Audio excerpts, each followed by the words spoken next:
নমস্কার বন্ধুরা, প্রিয়া blog with কিচেনে সবাইকে স্বাগত জানাই। মহাদেবের আশীর্বাদে আশা করি সবাই ভালো আছেন, সুস্থ আছেন। বন্ধুরা, বাড়িতে দরিদ্রতা আসার প্রধান কারণ হলো আপনার বাড়ির রান্নাঘর।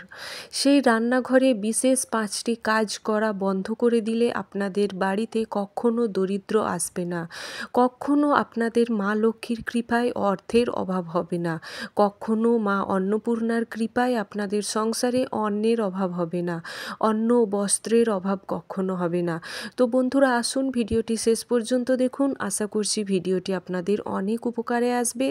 তার সাথে জানাবো একটি ছোট্ট টিপস, যা আপনাদের দৈনন্দিন জীবনে নিয়ে আসবে এক আমূল পরিবর্তন।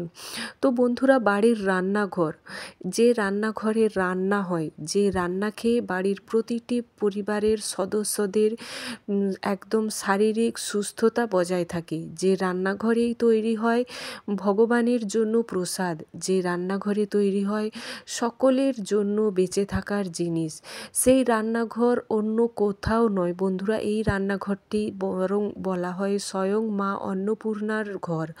এই রান্নাঘর আপনারা কখনোই ভুলেও এই 5টি কাজ কিন্তু করবেন না। করলে আপনাদের সংসারে নেমে আসবে চরম বিপত্তি, আপনাদের সংসারে দারিদ্রতার সম্মুখীন হবে।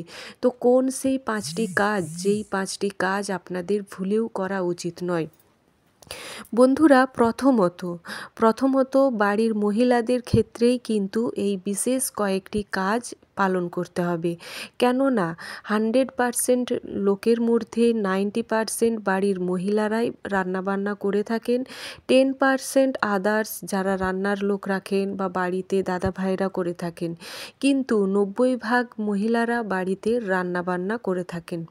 সেক্ষেত্রেই বলা যে বাড়ির মহিলাদের উদ্দেশ্যেই এই ভিডিওটি, তারা ভালো করে ভিডিওটি শুনুন আর মেনে চলার চেষ্টা করুন। প্রথমত প্রধান কাজ হলো রান্নাঘর পরিষ্কার পরিচ্ছন্ন রাখা।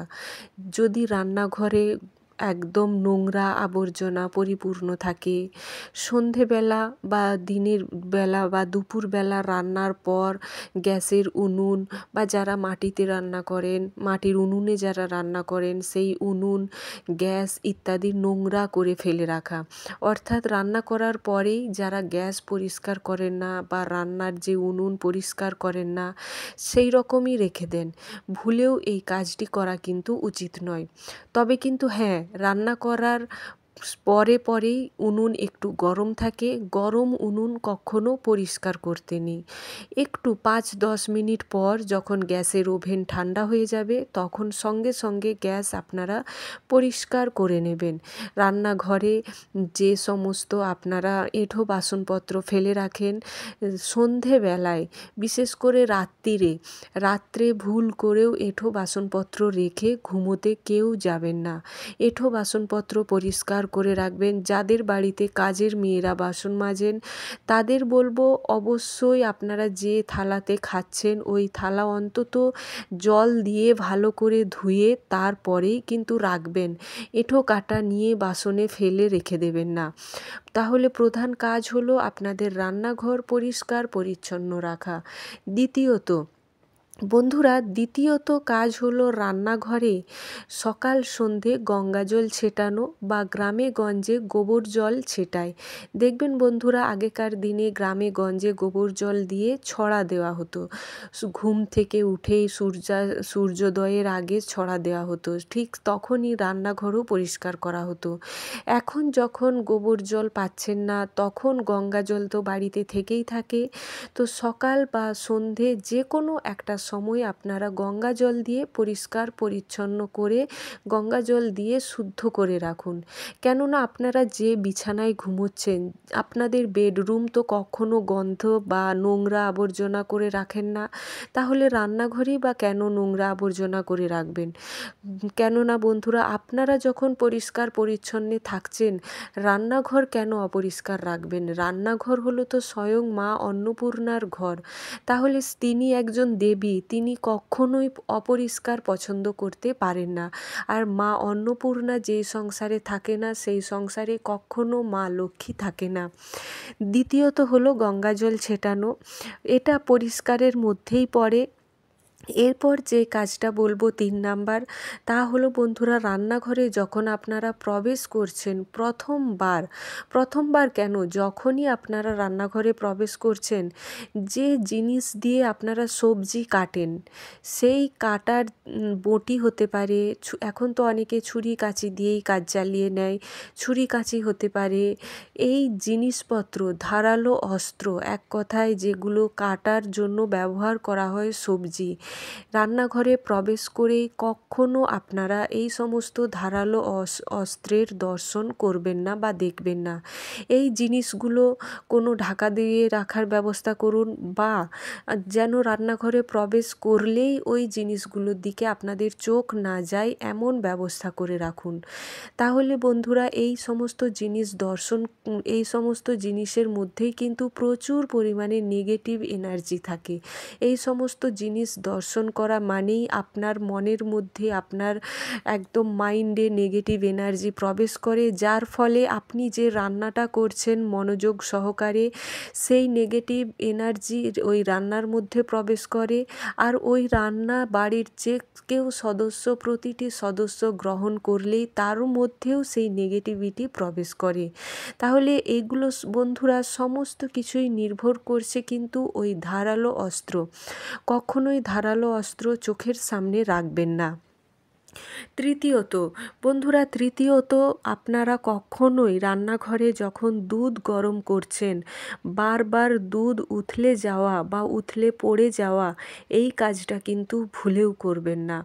এই দুধ উথলে বারবার ধরে পড়ে যাওয়া, বা হাত থেকে তেল পড়ে যাওয়া, বা হাত থেকে লবণের কৌটো বা লবণ পড়ে যাওয়া, এই সমস্ত জিনিসগুলো পড়লে কিন্তু মা অন্নপূর্ণা দেবী কখনোই সন্তুষ্ট হন না। কখনোই এই জিনিসগুলো হওয়া থেকে আপনাদের সাবধানতা বজায় রাখতে হবে। আর চতুর্থ কাজটি হলো, যারা বিশেষ করে মহিলারা রান্না করার সময় হাতে ছ্যাঁকা খাচ্ছেন, বা তেল গরম হয়ে যাচ্ছে, আপনার হাতে এসে তেল ছিটকে আপনার হাতে ফোস্কা পড়ছে, ছাল উঠছে, বা আপনি বারবার ধরে আঘাত পাচ্ছেন, পুড়ে যাওয়ার মতো হাত পায়ে অবস্থা, এই রকম কন্ডিশন যে সমস্ত বাড়িতে মহিলাদের ক্ষেত্রে হয়, সেই বাড়িতে রাহু, কেতু, শনি তিনটেই খারাপ থাকে বন্ধুরা। এক্ষেত্রে কি করতে হবে ভালো করে শুনুন মন দিয়ে। এক্ষেত্রে আপনারা প্রথম যে রুটিটা তৈরি করছেন, সকলেরই বাড়িতে প্রথমে রুটিটাই হয় জলখাবারের, বা অনেকের ভাতও রান্না হয়। তো প্রথম যে জিনিসটা তৈরি করছেন সেটা খাওয়ান কোনো গোমাতা বা গরুকে, আর খাবারের লাস্ট অংশটুকু খাওয়ান কুকুরকে। এই দুটো কাজ যদি করতে পারেন, শনি, রাহু, কেতু তিনজনেই কিন্তু খুশি হবেন, প্রসন্ন হবেন, যার ফলে আপনাদের সমস্ত নেগেটিভিটি আপনাদের সংসার থেকে কেটে যাবে। তো ভুল করেও মহিলাদের বলবো একটু সাবধানতা অবলম্বন করুন। একটু সাবধানতা অবলম্বন করে আপনারা এই বিশেষ কাজগুলো করুন। দুধ উথলে যাওয়া থেকে একটু সাবধান হয়ে যান। এছাড়াও বন্ধুরা বারবার যদি হয় এই জিনিসগুলো, হ্যাঁ, মাসে একদিন দুধ উথলে যেতেই পারে, অসাবধানতায় আপনাদের হাতে ছ্যাঁকা লাগতেই পারে, সেটা মাসে একদিন। কিন্তু আপনার যদি মনে হয় বারবার হচ্ছে, হাতে তেল লেগে ছ্যাঁকা খেয়ে ফোস্কা পড়েছে, সেই দাগ মিটতে না মিটতেই আবার একটা হয়েছে, এগুলো যেন না হয়, একটু সাবধানতা অবলম্বন করবেন। এরপর আসি বন্ধুরা, লাস্ট যে টিপস আপনাদের দেব তা হলো, বাড়িতে রান্নার ঘরে কখনো চাল, লবণ, হলুদ এই তিনটে জিনিস কখনো শেষ হতে দেবেন না, কখনো না। আর বাড়িতে চাল কখনো আপনারা মাটিতে চালের পাত্র বসিয়ে রাখবেন না, একটু সামান্য চৌকো পেতে উঁচু করে তবেই কিন্তু চাল রাখার ব্যবস্থা করবেন।